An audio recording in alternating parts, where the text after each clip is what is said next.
From Nerdarchy, for nerds, by nerds, and I'm hanging out with Dr. Megan Connell today, and we're going to be talking about kind of the stuff that you do, which is very interesting and cool. Thank you. I'm awesome. It's awesome to be here. This is really cool. You have actually a long list of things in the description that people can check out. Chief among them is Geeks Like Us, Clinical Role is your live stream show. You've made an Yes. appearance on Geek and Sundry GM Tips with Satine, and many other things. So, also you do a thing called D&D therapy. Yes, I have two therapy groups at my practice. One of them where I work with kids on the autism spectrum with severe ADHD or social anxiety on building social skills through playing D&D. So, And then, oh yeah, go ahead. I was just going to ask, was that something you kind of had to pitch your colleagues on, or or when you bring that up, do you get looks? I do get some looks here. One of the reasons I joined the practice I'm at, though, is they're very into innovation and trying new things and letting providers take risks and build a practice.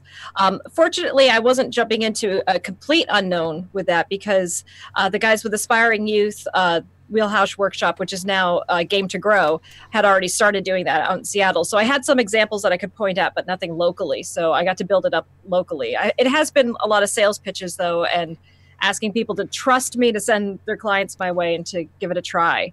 Everybody who's come has really enjoyed it and gotten a lot out of that. So it's been a lot of fun. You're like, nothing says stability like dragons raising the countryside. Trust me. Exactly. Yeah.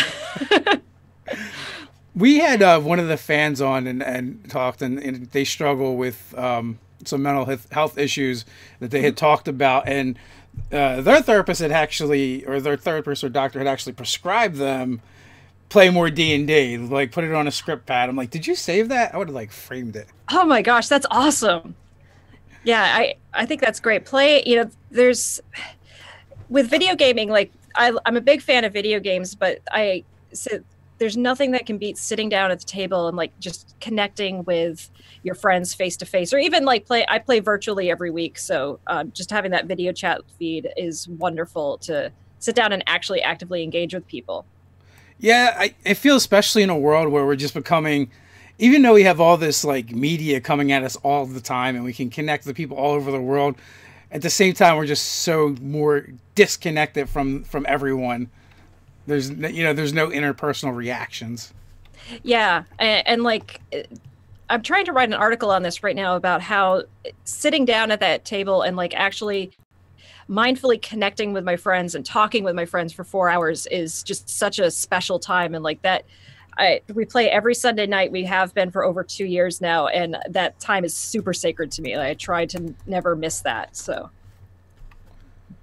That but it do you feel like the actual the itself takes away from that at all, or it doesn't matter? Like just human interaction is all that really matters. I think human interaction is what matters. I think, the fact, though, that we are playing like a tabletop game, though, makes a big difference as well, because it's not just us sitting around BSing about a movie we saw or talking and complaining about work. It's us problem solving and telling a story together and doing the yes and with everybody. So I think that adds an extra element of the recharge factor and the enjoyment to it. Yeah, we had our group that essentially like Nerdarchy formed from our first like solid D&D group that really lasted over the last couple decades. And when I had met my wife, I had been out of the hobby and I had just gone back into it before we got married, and we would like game every Saturday night like it was a religion. And one of the things, she's not a gamer. But one of the things was like she knew where I was every Saturday night. I wasn't hanging out in bars and getting into trouble, and I got married pretty young. I was still in my early 20s, so it was better for me to have something that the proverbial occupy my hands than running the streets at night.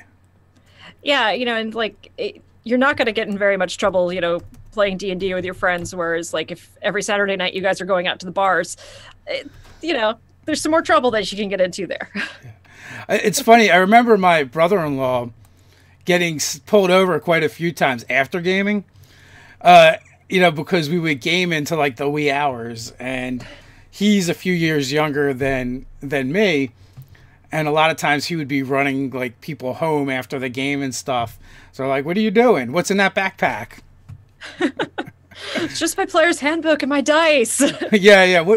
What's in that bag? Just dice, man. Just dice. All the dice. Yeah. Yeah. So it is, that's the way I look at it. It's like, you can get together and do social things. And as people, we're just kind of social. We gather and we either drink and we eat when we get together. Well, this gives us something else to actually do. Yeah. So what are the other things you're doing? So you got D&D therapy, Geeks Like Us. You want to give us the rundown? Oh, yeah. Well, and actually I have one other therapy group, too. I run a all-girls group that's focused on teaching empowerment and assertiveness training through playing. And it's also my attempt to bring more women to the table and make more women GMs as well. So. You make them run? That's the plan eventually. We're going to be having some, summer camps and things this summer where I'm going to be teaching the basics of dungeon mastering and helping people take a chance behind the screen and run through some different encounters and things. So. I also have an all lady group, and I often like, one, I just wanted to bring more visibility, and two, like my experience gaming has always been a bunch of guys. With the occasional significant other that would like come and just want to hang out. And so I found other gamers that were females and started a group, and we've been playing. We just passed like session 50. Oh, that's awesome. Yeah. And one of the jokes too, I'm like, the only thing that I made early on is like, the only thing that can make this better if I could have someone else GM that is also a lady, so you guys can just do your thing. Yeah. But they are one of my favorite groups. They're a lot of fun to game with. Yeah, I'm liking to do this because I'm setting up social encounters too to help them prep for things that they might see down the road. Hopefully none of the ladies are watching because it's going to be spoilers, but there's one NPC who tends to ride in and take all the glory from them. And he's a former adventurer and very well loved. And they don't like him very much because they'll be getting to the final boss, getting ready to do the killing blow. And in comes this very high level paladin and takes it from them and goes, aren't you glad I was there to save the day for you?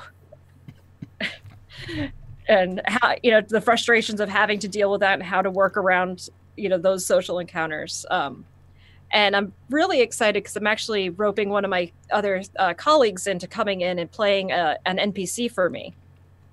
And essentially it's going to be how to get a friend out of a bad situation. And we're going to be doing that through the game. So how difficult is that working those kind of scenarios into your games? How much work does that take for you? It doesn't take as much as I would have thought when I was originally thinking about doing these games. A lot of times it's looking at the story, and because it is therapy too, I look at the needs of the girls at the table or in the social skills group, the kids at the table there, and go, what do they need to grow? What's getting in their way of functioning at their optimal level? And then looking at the story we have and thinking, how can I build all those things into it? So for example, one of the things in the girls group is they're dealing with a bully and how to deal with this, not a physical bully, but a social bully of, one of those people who comes in and brings you up and tries to get you to tell secrets and then betrays you completely. And, how do we work with that? And, or how do we work with people who just don't want anything to do with us? With the social skills group, they just put themselves in a situation where they're stuck in the Shadowfell. And so it's going to be with these kids who have some difficulties with social skills and understanding norms. You're in an alien culture now. How do you start to recognize what's expected of you? How do you learn the customs that are okay here, but not okay on the prime material, and working through that? So are any of these people, do any of your patients or anyone in the group, have any of them actually played D&D before, or are these all new players? For the most part, it's all new. I think between the two groups, I've got 2 players who have played before. And do you get people coming in seeking that kind of therapy, or they get there and they're like, And they're like, and you're like, here you go. Here's some funny shaped dice. For the most part, is the second. I'm hoping soon to start driving people in and that are coming and going, I've heard about D&D therapy. I want to do this. But we're not quite at that tipping point yet. Oh, that's funny. Soon parents are going to be just dropping our kids off, be like, these guys really need help, and it's just going to be babysitting. Yeah.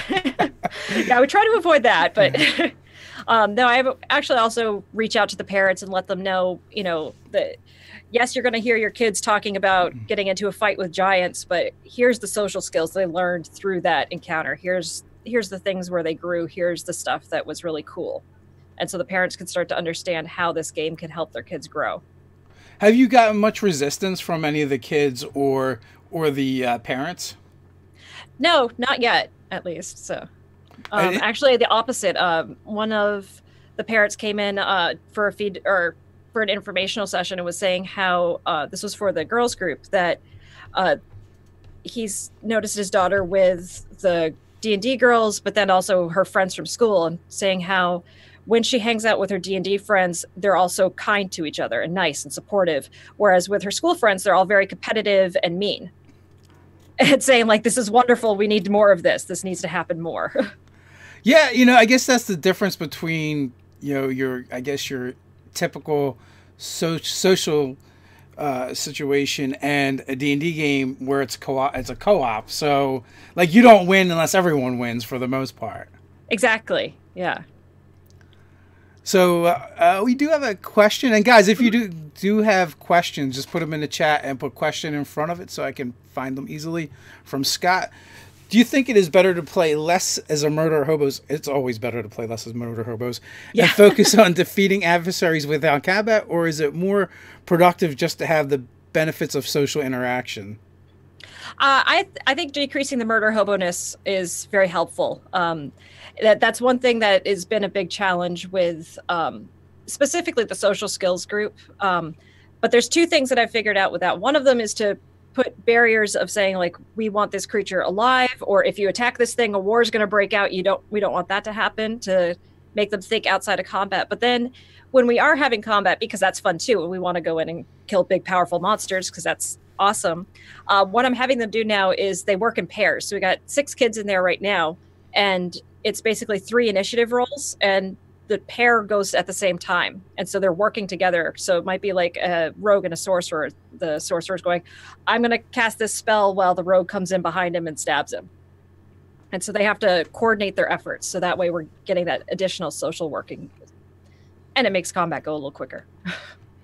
So how deep are you guys into this type of therapy? How long have you been doing it? So I started the first group around this time last year. And we did 8 weeks, and then we started up again in September, and then I've been going straight. We might take off a month or two in the summer just because people are traveling and things. But my hope is just to kind of continuously build on it. Each group right now is working towards a level 20 arc, but new players come in and they start off at level 2. So I have a wide range of levels in each game, which is kind of fun. But I don't want to start people at a higher level, especially if they're brand new players, just because that's a lot to learn. So as my husband puts it well, at level 2, you can make pancakes and syrup, but it's not very good syrup. So, and the pancakes are very dry. But when that's all you can do, you get very good at that. And then we start adding. Yeah, I guess that part is kind of challenging because you're going to have new people coming in, I would think, all the time. So adding, what size groups do you generally run with? For the social skills group, I don't like to go above 6, especially because I'm running that group by myself. Ideally, I would love to have a co-facilitator in there at some point. The girls group, I try to get up to 7, possibly 8. But that would be the max, would be 8. It's no different for just playing D&D anyway. Like more than, I prefer like the 4 to 6 as being this sweet spot. Yep. So how long is it? How long is a session? So for the social skills, we do 90 minutes, and for the girls group, it's 120. Okay. So you've like scammed your way into D&D for a living. Yeah. Kudos. It's awesome. I mean, it's a lot of work. It's interesting. Like, it's a lot of work. The those groups are probably the most work that I do for prep and writing up and everything like that. But it's so rewarding and it's so much fun to try to be showing that D&D can be a form of therapy, that it's actually a very helpful and powerful tool. And we have research, in drama therapy and those, different types of role playing, but this is how I think drama therapy for a lot of psychologists out there feels very foreign, and it's something that you can't really wrap your head around unless you have a lot of training. Whereas D&D isn't necessarily simple to pick up, but it's a lot more accessible, I think, to more therapists, and they can be trained on it relatively quickly. Does the idea that there's rules, like in the game rules that help add guidelines both to the person that would be facilitating as well as the people partaking in it, do you think that is one of the things that helps? I think it definitely could help a lot. Yeah, I think the idea that you have a specific role, you have a specific thing that you're doing, definitely can help a lot. Where I guess, like, if you just have role play exercises, you have to kind of make up the rules, and they might be kind of ambiguous as well. Yeah. And also, I think the fact that with D&D you're telling a story, more traditional psychodrama is we might just say, okay, we're going to reenact this scene from so-and-so's life, and it's one thing that can be encapsulated, whereas D&D is this ongoing story where we weave everybody's narrative in together, which is a lot more like life, where you get a group of friends and everybody's stories weave together eventually. So all your players are kind of coming to you for a reason. Have you had any issues with things getting too intense at times, and if so, how do you deal with that? I haven't had that come up yet. I'm anticipating at some point it might. But the tentative plan is, and we'll see how that goes, is to take some time to talk with the player one-on-one and to make sure we're addressing issues. Because I am working with kids for the most part, a couple of people who are over 18, but mostly under 18. It's trying to be involved with the parents too and talk with them and have an open line of communication. So, Aaron Parks, as a form of therapy, do you insert problems and probable people into the lives of the game in some way to have them deal with said problems there? Certainly, yes. That's why I've got that annoying character in the girls' game, and and that's particularly why I put the Shadowfell in front of the social skills game. Heck, I do that as a DM, and I'm not even trying to help anybody. It's just fun. Yeah. And I will say that a retired adventurer just came up over a conversation of what it must be like to be a retired adventurer in a D&D type world. Like, do you ever really retire? Do people keep knocking at your door going, hey, go take care of these goblins, or the orcs are back? So Gary Smith has a question. He came a little bit late. We did kind of address this, Gary, but I'll throw it out there anyway. So why just girls? Is that their client group majority? I know you did say you want more girls at the table, but American boys can really use this form of therapy. Oh yeah, the social skills group just has ended up being all boys. It's not a single gender group, but that's just how that one's ended up. But yeah, the girls group is specifically to address issues of empowerment, teaching girls how to stand up for themselves. And we actually had a study come out recently that shows that women tend to be meaner to one another than men tend to be towards women as a general group. And so I want to try to put more energy into helping women be cooperative and lift one another up. And so that's sort of another goal with this group. I can't speak for everyone, but I can only speak for my household, and they can be competitive. Yeah. The Mario Kart gets really vicious. Oh, yeah. No one wants to play Mario Kart with my wife. Watch those blue shells. That's it. Do not ink her or throw a shell. There will be hell to pay. So, Dom, what are you doing to get funding for this kind of thing? You have a practice. I have a practice, yeah. So I have a practice, and the group that I do, because we are working on actual therapy goals, I have therapy notes, I have goals and objectives that we're working on. They technically are billable to insurance. So nice. See, there you go, Dom. You have to find a way to get insurance to pay for your D&D. DM Don runs Dragons and Drinks, or Drinks and Dragons. They gather like a couple times a month in local pubs to play D&D. Oh, that's awesome. Yeah, definitely. And again, like they usually like, I guess they usually take over like a floor or something. So it's another way of just bringing more visibility to the hobby, because people kind of like wander in and go, what are they doing? Yeah, what are all these weird dice? And Yeah, pretty much. So how did you get into D&D? So I started playing in middle school. I don't know what edition we were playing. I was just instantly answered a survey because honestly, what we did is we had note paper and we wrote down our characters on just plain note paper. And most of the time was spent either creating new characters or inventing our own spells. A favorite spell that we created was the spam spell, which was a ranged spell. And if you reduced the person to 0 hit points, you had a chance of turning them into food rations. But that was all spam. So Nice. Yeah, I'm not sure what edition that's from either. yeah. I'm assuming like this is in the early to mid 90s, so probably 3. I don't know. Whatever edition my friend had their hands on. I never had a book myself. I was probably creating a lot of elf rangers. I think that was my phase back then. It sounds like you do a lot of DMing. Is that your preference? I love playing, actually. I've gotten into DMing more because I've found the trick to getting things done is if you volunteered, say, I'll do it, people go, okay, let's make this thing happen. So I've fallen into DMing a lot, though, but I play in a weekly game. I have a level 13 Bard Bard Warlock. And we've played every week for over 2 years, so I get to play a lot in that game. So I feel like because I get to play, then I can have the energy to DM. But I love DMing as well and telling the stories.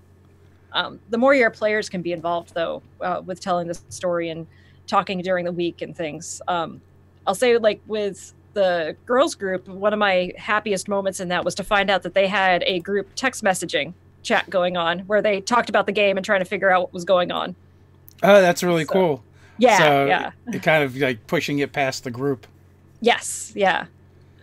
Yeah, we have a Facebook chat that we use to just kind of organize things. We have one for like every group. But so you're playing like at least 3 times a week then, right?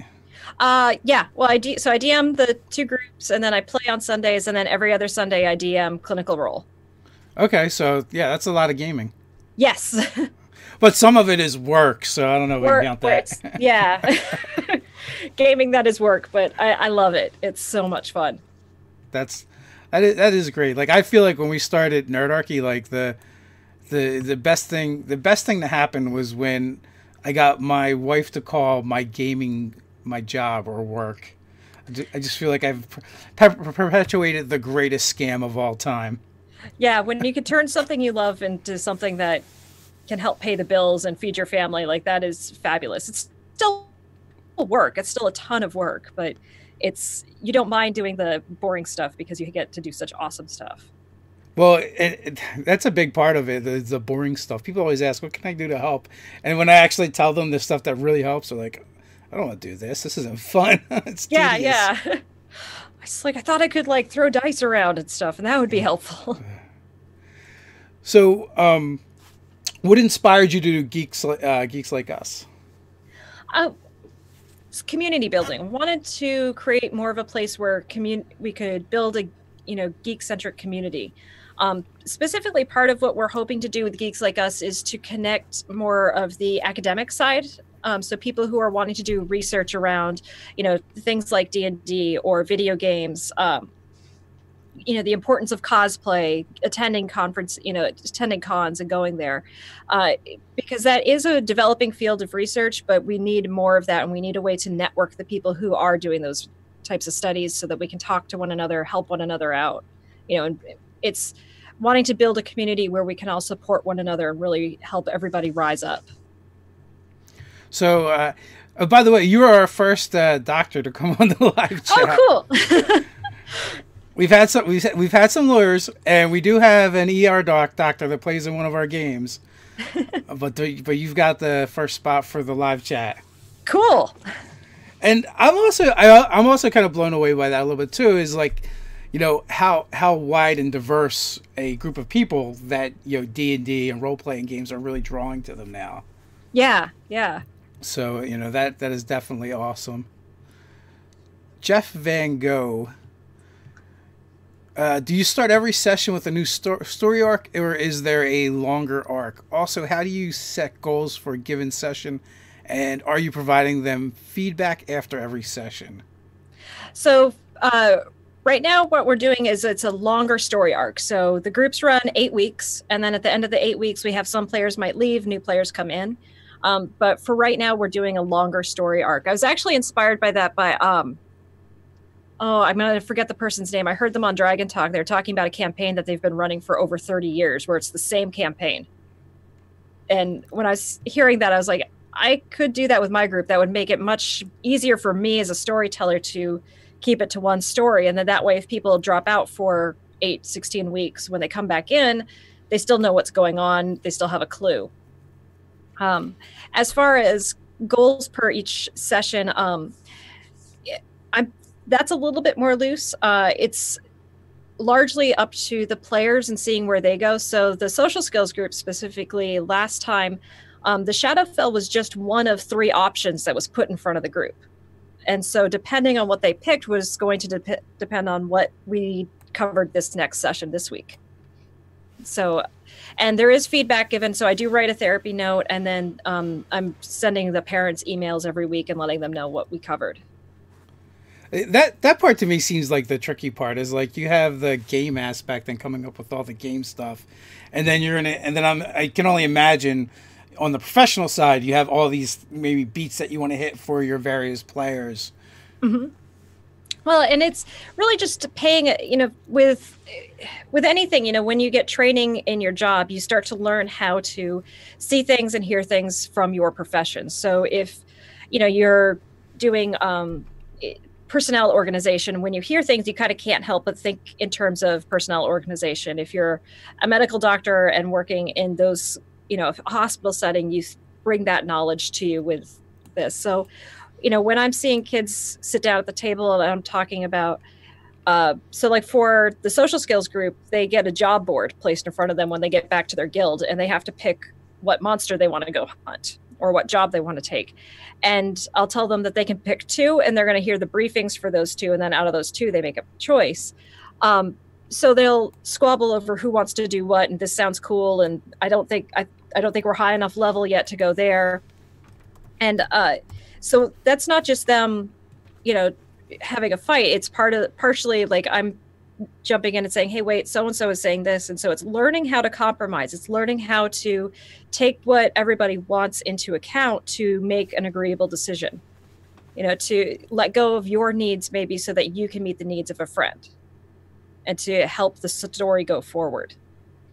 And one of the things specifically for the social skills group, since we do have a lot of kids who are on the autism spectrum, is this concept of theory of mind, which is basically the ability to put yourself in somebody else's shoes. And that's why role playing is such a big thing for this, is understanding that they have to act as though their character would act. So one of the big things they're saying all the time is no metagaming, no metagaming. Because a lot of them have gone out and bought the monster manual and will start fighting something like, I know what this is. Like, okay, but your character doesn't. And they're like, I know if I hit him with this spell, it will do a lot of damage, but there's no reason my character would know that, so I can't do that. And getting frustrated and kind of dealing with that and working through those different issues. And if something big happens at the table where there's some frustrations or things like that, what I'll do is I'll actually take my Dungeon Master screen and I'll set it down and we'll have a talk of like, okay, what was just happening here? Why were we frustrated? What just happened? And we break down what happened and kind of understand it. And sometimes I'll even, do a quick, all right, we're going to rewind and we're going to start this again. So you guys can try it again and see how you do this time. So it's that idea of we're practicing our social skills at the game where there's no real big consequences, so that when we go out in real life, we know how to do these things better. Debatable as far as no real consequences. Some people take their D&D very serious. Very true, yeah. No, that is great. And the idea of, I think over, the 20 or 30 years I've been playing this game, I've done that like once with a family game because they were new. I was like, you know what? So I dream sequenced them and let them try again. Yeah. And I definitely see the benefit to that. in in your scenario. I know there's a lot of old time gamers that would rail against that for sure. Oh yeah, definitely. But that's fine. Like in a recreational game that I'm playing for my friends, like yeah, we're not doing that. But this isn't. The point of this game is to hit something that's not. We're hitting behaviors that aren't gaming necessarily. We're working on something bigger, and so that's why we do that sometimes. The game is a side effect of what you're actually trying to do. Exactly. Which is awesome. So, Elfbait, do you think this form of therapy would be useful for those struggling with gender and other identity issues?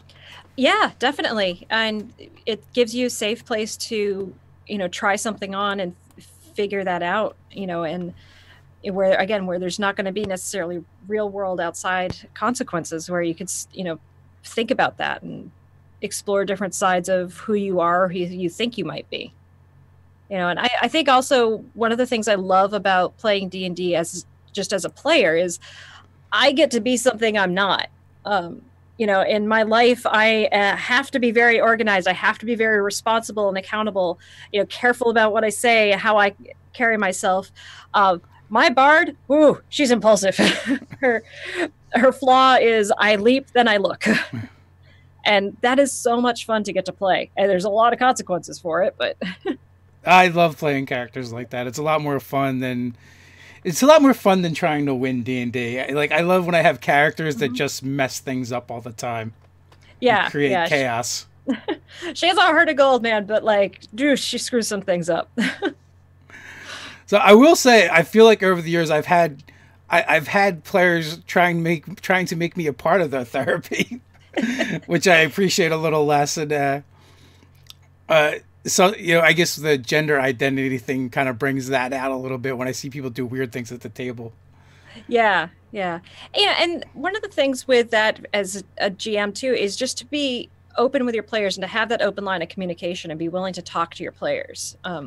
And that's kind of a good segue to the YouTube series I do under Geeks Like Us, which is the Psych at the Table, where we're talking about what to do when you have a player who's struggling with something or something comes up at the table. If you've got someone who has really bad anxiety and has a hard time at the table, how you can maybe do some small things at your table to not be their therapist, but to help your friend, to be a good friend to somebody and help ensure that they can play and are enjoying play. Yeah, they were pretty much foreign concepts to us back in the 80s. Yeah. It was very dog eat dog. Yes, yeah, it's like, no, we must go kill the big thing. Story, bah! So, James Leslie, you've mentioned you work a lot with youth, which is fantastic, but do you also do this with older groups that are dealing with issues like anxiety and PTSD? I would love to start a PTSD group. I'm an Army vet. I served for 7 years active duty, went to Iraq myself. I want to start a veterans PTSD D&D group. So while it's not something I'm doing currently, it's something I want to do. And one of the things, though, I'm also loving is a lot of the parents, as they're getting to know what their kids are doing, seeing how excited the kids are as they leave the games each week, are going, I think I want to play. And so one of the things I'm hoping to start doing down the line is maybe running some games where the parents come in and play with their kids. But the parents would be the less powerful. The kids would be like the mentorees of their kids, essentially, or something like that. Oh, that would be that's kind of cool. Yeah, I would like to do that. I feel like I got to go through a few more rounds of it to get the parent interest up a little bit more. But I definitely want to run some adult groups and do more explicitly with especially PTSD. I'm working with our local, one of our veteran groups here to try and see what we can do to drum up some interest for that. Well, I mean, there's a lot of gamers in the military as well. Oh yeah. So there's definitely already some crossover there for sure. Before we started, you mentioned you had a big announcement that you wanted to talk about. Yeah, so I just found out last night that I'll be speaking at Gen Con on a panel that I'm going to moderate with Satine Phoenix, BJ Hemsley, and Amy Vorpal are all going to be on it. And we're going to be talking about how we've used tabletop gaming to empower ourselves and to feel empowered in our own lives. And so it's going to be Saturday afternoon at 3 to 4:30, I believe. I don't remember what room we're in, but I just found that out last night. So first big announcement of that here. Oh, cool. And we've had all those people on the show except for Amy Vorpal. We have not been able to capture her yet, but we're working on it. She's awesome. Yeah, she is. I got to, last Gen Con, I got to play in a game with actually both the Amy's, Amy Vorpal, Amy Down, and Satine and Andrew Armstrong for the Maze Arcana game. And they were all a blast to game with and hang out with. BJ is awesome as well. They're a bunch of great people. Yeah, I'm really excited to. It's one of those things where I'm kind of sitting there going, God, how did I get on this panel? and like a lesson to everybody out there, it's I asked. I was willing to moderate it, put the proposal together, and submit it. And so because I was willing to do the legwork, it's happened. So it's really exciting. That is a big part of making things happen. Yeah, absolutely. Is extending yourself, putting yourself out there. So, yeah, so that sounds like a lot of fun. I will have to put it on my list of things to do at Gen Con. Yeah, I'd love to see you there. It would be awesome. So, DM Dom wants to know, so how much of your game time is set aside for conflict resolution? I don't set aside specific amounts of time for things. The only time I put a time cap on stuff is when I know, like, if we spend too much time on something, it could be bad. So, like, when they're doing job selection, I tend to give them 7 minutes to try to pick 2 jobs. But other than that, I don't have any time limits on things. I haven't run into needing to do that yet. Cool. So, have you done anything with BJ before? I've met her and chatted with her. We actually recorded our episodes of GM Tips on the same day, so we got to hang out a little bit beforehand. Oh, cool. She is just a very powerful presence. She's awesome. She was so much fun to hang out with. Yeah. At PAX Unplugged, we hung out a little bit, and she had a couple of friends that were doing a thing that she wanted to get them interviewed, so we were able to do that. And while I was interviewing them, her and my wife got to hang out for a while, so it was really cool. Nice. But she's always doing a lot of different things. She does a lot of stuff with youth as well. Yeah. I'm hoping, like, someday I would love to collaborate with her and try to do some, I don't know, module development or something, but I'll talk with her about that. Yeah. Well, that would definitely be cool. Yeah. So what are some of the things you want to do in the niche, in the hobby? I would love to design a module. Started work on that, but I haven't finished it yet. That specifically works on social skills and social development. Trying to, ultimately, the ultimate dream would be to make like a starter set box for school psychologists, school counselors, and parents too, where they can use the game, use 5e to help, connect with kids and teach different social skills. So modules that are focused not necessarily on go kill this ultimate bad guy, but build a team, work together, learn how to have conversations with NPCs so you can get information and, be agreeable and learn how to help people and be a better human in the world by maybe being a, half orc. By being less human. Yeah, be less human to be a better human. Makes sense. I'll yeah. buy that. Have you considered implementing different games?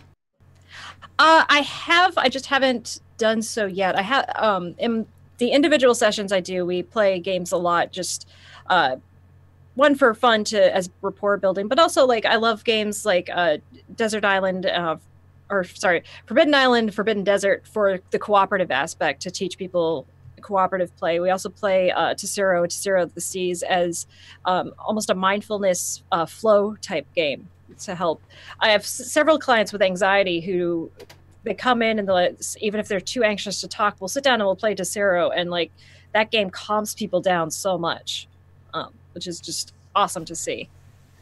I was also thinking that there's other RPGs that are even more rules light than 5e. Yes, yeah. Like Fate Accelerated, Fate Core, and Cypher System. Mm-hmm. One of the reasons I'm doing 5e is it's the system I know right now, and Makes sense. pretty popular. And so like there's two different game stores in the greater Charlotte area where I am that have open gaming nights.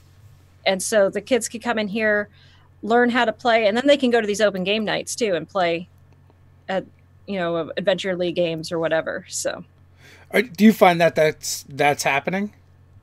With a few of them, yeah. Yeah, it's interesting. I talk with the local game store, and I was chatting with them and just seeing how things are going. They're like, yeah, we get a lot of people in here from you.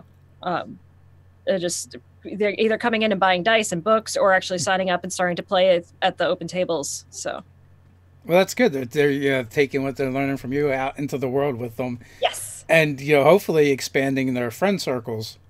That's my hope, too, is to make more friends. It's, you can be shy and awkward in real life, but if you know how to play that, barbarian really well, like people are going to be very excited to have you at the table. So next level 88. Wow, just heard of her at half hour ago. I'm already a huge Dr. Megan Connell fan now. So thank you. Well, that's the idea. That's why we like to have different people on here, so you guys can get introduced to each other. Yeah, thank you. Check out the links. As always, guys, there are tons of links in the description, so you can find the doctor on social media as well as a couple websites, and check out Clinical Role, their live stream game. That one's so much fun. I'm so excited because we're all going to be at PAX East for that. We're doing a panel talking more about using D&D as therapy, and it's going to be the first time we're going to get to play live together. So. Oh, cool! So you guys are you guys going to stream that game, or you just get to play live? We just get to play live. We're going to record it and then upload it onto the YouTube channel. But it's our first time of actually getting to sit down and play live. And for anybody who has been following Clinical Role, we're doing a Tomb of Annihilation inspired story right now, and so they just got to the tomb. So I actually get them to do the dungeon crawl live, which I'm really excited about. Have you eaten anyone with a dinosaur yet? I haven't eaten them, but they did get to play. They did get to fight the Tyrannosaurus zombie, which is my favorite monster ever. I did up the challenge rating of it a little bit, though, because I don't have it regurgitate one zombie per turn. It's 1d4 plus 1. So, nice. Yeah, the field gets filled with zombies really quickly. But that was also a lot of fun because we had our cleric there that week, and she got to do, the expel undead, or what is the spell? Where they get all the undead to explode. Oh, I'm not turn sure. Undead.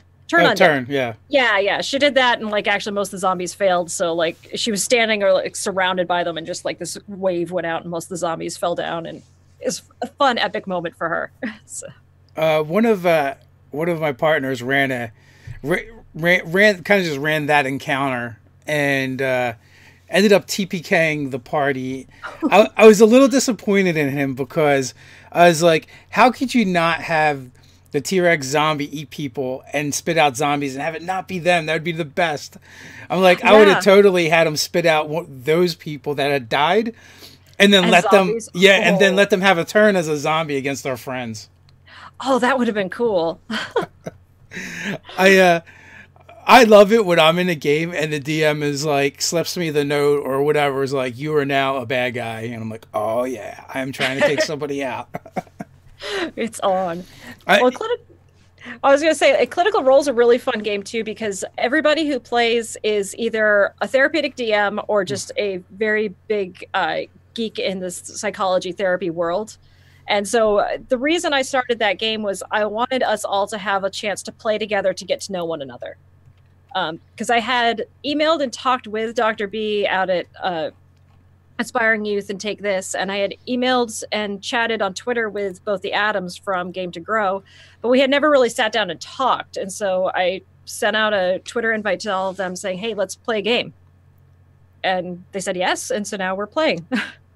And we're becoming pretty good friends from it, so it's awesome. So are other therapists doing the same thing? Are they doing D&D therapy sessions?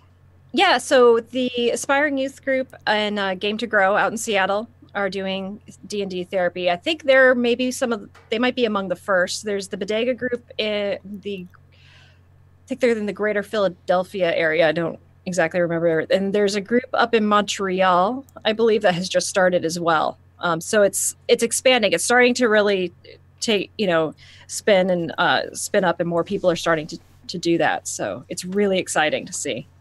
One of the folks we had on here not that long ago is in Australia, and he's a paid DM for a youth group, for a youth organization, and they run games. Oh, that's cool. Yeah, so it's definitely something that's catching on. So I guess the next question is one of these groups, whether yours or someone else, going to kind of put together a program that can be kind of like handed out? Is that in the works at all? I think that's part of what Game to Grow is really working on. I think that's something that they're wanting to do. And it's certainly something that we've all talked about with collaborating of ethically, what are best practices? What is the minimum requirement for doing therapeutic DMing? Like what kind of training do you need? How a lot of groups do a facilitator, co-facilitator model. So they might have somebody with no therapeutic training running the actual game, while a therapist is sitting in there monitoring behaviors, correcting things, and trying to help steer the story a little bit to hit those therapeutic things. And trying to decide what a therapy D&D session looks like and how that's different from a gaming D&D session. So it's something we're working on, but it's one of those, we are at the cutting edge, so we got to kind of make it up as we go along a little bit, but using our ethics, using best practices and the research that we have. If anybody's interested in doing research, also RPG Research, they have a website where they have collected all of the current research on D&D and other tabletop games, and you can search through things there. There isn't a lot of it out there yet, so anybody doing a master's or doctoral thesis, it's a great topic. Very relevant right now. On Twitter, there is Jen Kretschmer, I think her name is, at DreamWisp is her Twitter handle, and she'd been working on stuff for folks with disabilities and D&D for a while. She might be someone you might want to talk to as well, or you might be someone she might want to talk to. I want to say we've talked, but I'm terrible with names, which is sort of wonderful with what I do because I can't ever violate HIPAA because I can't remember people's names.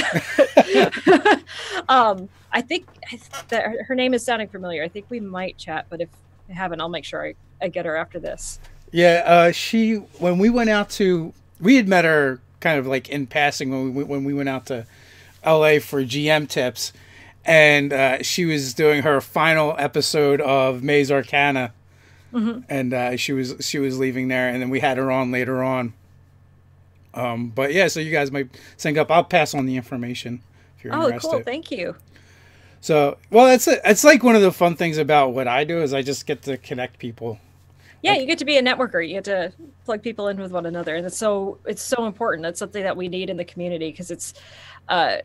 And that's another reason that I did clinical roles. Like we're going to be having a revolving door of guests coming on. We've had Joe Lastly, who's a doctoral candidate right now for more leadership management. But he's done some really cool research on the importance of watching D&D live streams. And so he did a study that showed you can get emotional growth just by, being engaged and watching a D&D stream in a similar fashion to what you get when you play.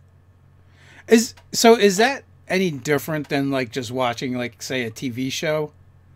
I think it is, because with a TV show, and I'm just going to be speaking off the top of my head here of some stuff like I've been thinking about with this too, but the thing that comes to my mind is spoilers and knowing the story. As a GM, you sit down and you have an idea of where the story's going, but your players could just completely derail it in 2 seconds. And then you don't know where it's going and they don't know where it's going. And so it grows more naturally. And a really good TV show can challenge us and change the way we think about things. It does suffer from being scripted and just having the writers decide. They don't get to react to different things that are happening. It's all, this predetermined thing that's going on. I totally get that. Like, you could have your players, they're trying to track down some nefarious drug dealer that's making drugs out of troglodyte glands, and next thing you know, they're trying to build a bathhouse. These Yeah, things yeah. happen. They do. It's crazy. And like, I think one of the things that I love too is the fact that for D&D live streams and things, there's, it's all theater of the mind in a lot of ways. Even when you have a battle map up, it's just pieces moving around on a board, and so the ability to create fan art and the fact that the imaginations of other people really take on the, build into that, and we get to see the fan art that's created is amazing. So Aaron Parks has a question. Should something be read into if one player constantly is doing some kind of messed up act, regardless of the character they make, from a psychological perspective? Well, probably not, but you maybe just talk to your friend and go, dude, what the hell? Yeah, that's where I was kind of going with like some of the gender identity things that have come up in our games. Yeah. When someone wants to play cross-gender and a dominatrix, I'm like, that is just weird. Yeah, it is okay to be like, I'm not comfortable with that as a GM. And that's as much as we want to do the yes and of improv with it, sometimes we have to respect our own comfort level. If we're going, I want to have a character who, I don't know, walks around without pants everywhere and screams at everybody who tells them to put pants on. It's like, no. Like, at a certain point, you're just kind of like, I respect the fact you want to do your thing, but you're being creepy. Knock it off. yeah. We do have to confine to some social norms, and that's part of it too. It might be like trying to grow outside of our social norms, but also understanding we have to honor those as well.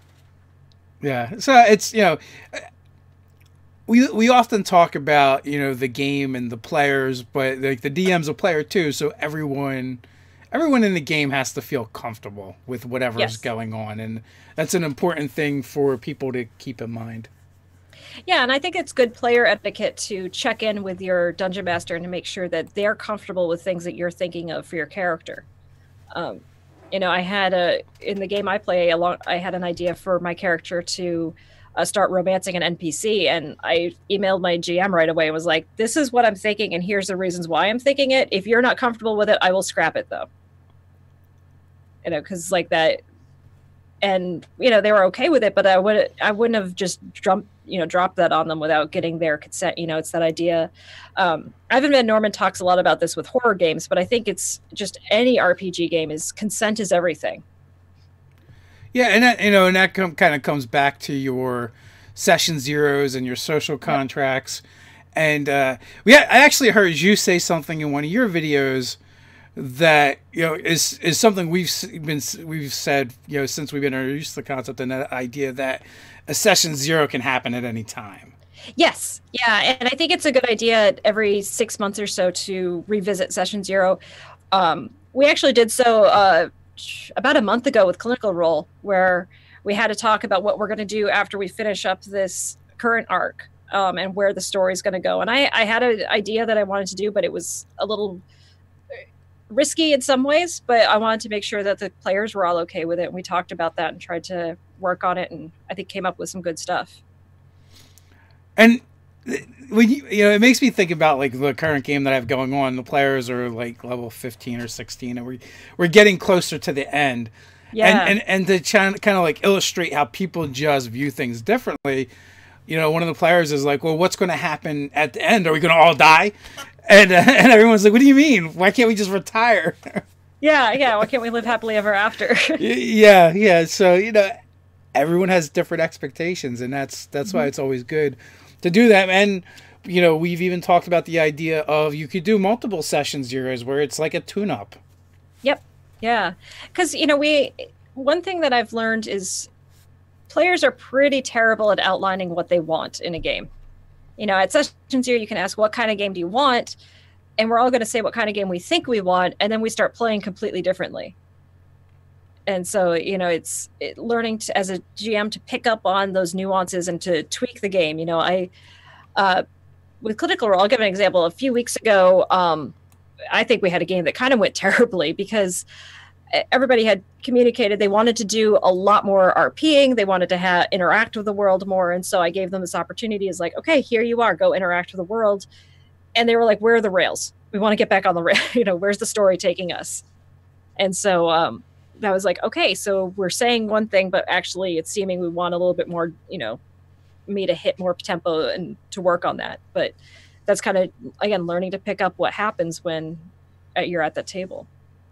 So Colin in the chat asks, what is session 0? So for anyone that doesn't know, you want to go into that a little bit? Sure. So session 0 is the session you have before you introduce characters. This might be where you roll up characters or you start talking about character concepts. It's where we all come to an agreement on what type of game we're going to play. Are we playing a horror game? Are we going to be heroic? Are we playing more of a gray game where there's no real good guy or bad guy and we're having to do the best we can? Do we want to be more silly murder hobos? We're creating the expectations. And then also as players, you're hopefully starting to come up with your character concepts where you can create a party that works together. Because honestly, one of the worst things you can say as a player is like, I don't know why my character is going to be here anymore. I don't know why my player will be working with these people. Because when you're sitting down at a group of people to play D&D, you're there to be a part of a team. Now, sometimes the team falls apart. The game I play on Sundays, our team actually fell apart, but we have come back together. But that was a character. It was, a story arc and a character thing. It wasn't us at the beginning being like, no, I'm the lone wolf. I never work with a team. So it's helping to create that expectation and to get the group working together well. Yeah, when you show up with 6 players and they're all like, I want to sit with my back. Yeah, exactly. We all sit with our backs in the corner. I'm like, there's only 4 corners in this room, guys. 2 of you guys don't get a corner. But, it was such an epiphany when, after listening to other GMs talk about stuff online, and someone was like, yeah, I don't figure out why I don't put the party together anymore. I just make them tell me why they're together. Because I spent like a decade and a half always like agonizing how to like make these pieces all fit together. And I'm like, you mean I didn't have to do that? No, they can do that. I love the idea. So in Sly Flourish's Lazy GM, he talks about using the fiasco method to create bonds between the characters where you roll and, they could be distant cousins or, they work together formally. And so that you have, I like the idea of a strong tie to one character and a weak tie to another one. Yeah, I guess, that's what we do too. Like when you do a session 0 for us now, it's like, not just about your character, but defining like the group dynamic and, even like, I like the idea of giving the characters a chance to put some input into the world and get some collaboration there as well. So we are coming up on the hour, and I just want to thank you for hanging out with us and tell everyone to check out the description where you guys can find all the links to all the things. So do you have any parting words? Just game on, get more people playing. We need more, Chris Perkins said a while ago that he thinks the world will be a much better place if more people play D&D. I agree. So let's get as many people playing as possible. I can't dispute that advice. And so guys, go check out the Doc's channel, subscribe, hit the notification bell, all those good things. And thanks for hanging out with us. Until next time, stay nerdy. Thank you.